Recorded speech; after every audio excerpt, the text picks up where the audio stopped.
Gang stalking is a virus of the mind, a virus that usurps your memories, that usurps your thoughts, your experiences, and even your internal monologue. Your sounds, sensations, objects, and words, among other things, pull up memories of gang stalking. And with every memory, there is a physiological sensation of anger. Your body literally feels anger over and over and over again. And your nervous system is practically running your body. Your mind is running an alternate narrative. Gang stalking becomes the ruling thought. So you quite literally lose yourself in it. Your consciousness is untouched, but it does not rule your mind anymore, nor your body. Then I realized one thing. Regardless of what gang stalkers do, it is my mind. And the only thing, the only narrative that my mind has to be continuously thinking about is the narrative of my life, my purpose. I decided to start thinking of all my life experiences before gang stalking. I went on Facebook and I looked at the pictures, and they brought many happy memories back into my mind. And this made me feel happy. Then I thought to myself, what if I replace every thought that I have of gang stalking with an encouraging thought, such as I'm tenacious, I'm fucking awesome. Also, what if I replace any image or moment that my memory pulls up with one of me being incredibly happy or looking hella good? And I went on like that for the first day. And it was mentally exhausting. I had to literally think twice as much. And the first day wasn't actually bad. I still got connected. There were still moments where I felt like a spectator in my own mind, where I was literally just, my consciousness was pretty much not lifeless. It was steady, mellow, not doing anything, just watching how my body and my mind was practically running itself. The only thing that I was doing, hearing all the sounds, hearing all the words, seeing all the images, having all the suspicions, having all the thoughts, all of them were gang stalking related. And I was literally just in my mind, doing absolutely nothing, while my body was practically doing my job. It was not I who was running the show. I was literally just a spectator in my own mind.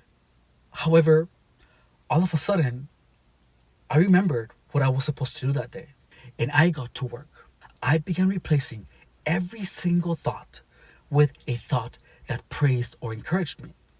I did not know what I was doing, yet somehow I knew that that was the right thing to do. That was exactly what I was supposed to be doing if I wanted to beat this. The following day, I actually woke up feeling optimistic, which is something that had not happened in many years. Then I realized, why the hell do I not listen to music anymore? Maybe I'm addicted to my thoughts? Well, I began to listen to my favorite songs. And then I had an idea. Why don't I relate the sounds or the voices to music or to movies? Well, let me give you an example. One of the most common words or phrases that replayed in my head for no apparent reason, for no apparent reason, was the phrase "what the fuck." As soon as I would hear "what the fuck," I would start playing in my head the song called "Gente Loca" by Sac Noel, the one that goes, "La gente está muy loca, what the fuck?" Something mega interesting that happens whenever you're hearing voices and you think of a song. You almost hear the song like if you were wearing earphones. Whenever I would hear a loud engine, instead of remembering the times where I used to live under a fucking bridge and I would sit in my car having to listen to a car driving by every 5 seconds, incredibly fast and incredibly loud at all times of the day, and it wouldn't even allow me to sleep. I couldn't focus on anything.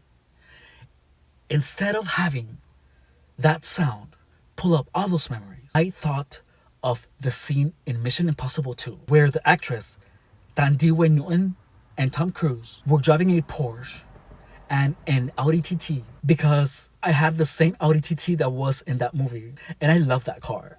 Lastly, whenever I would use my internal monologue, listen to music, even think of a song, voices would tell me to shut up in my own mind. So I pulled up a memory of my friend Candy, who one time, for no reason, she looked at me like this with an innocent face and with a very endearing tone of voice. She said, "You need to shut the fuck up, okay? Let me do it for you." She went like this.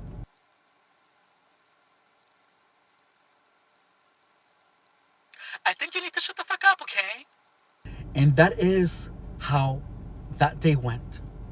On the third day, I had a breakthrough. My brain began to change. I didn't have to forcefully replace the memories of gang stalking with the memories that I wanted. I was unknowingly reprogramming my mind to have a thought that I wanted instead of the gang stalking one. My mind was automatically pulling the images, the thoughts, the ideas that I had previously forced upon it. For the very first time, I felt happy. When the workday ended, there was a car tailgating me. The headlights of that vehicle were shining right into my eyes, and I felt the pull of anguish on my throat, followed by a thought that said, "I think they're following me." The act of forcing my mind to invoke thoughts of my life instead of the false narrative that I was living increased my awareness. The thought that I heard that said, "I think they're following me," was not a thought that I consciously produced. I realized I can hear my perception.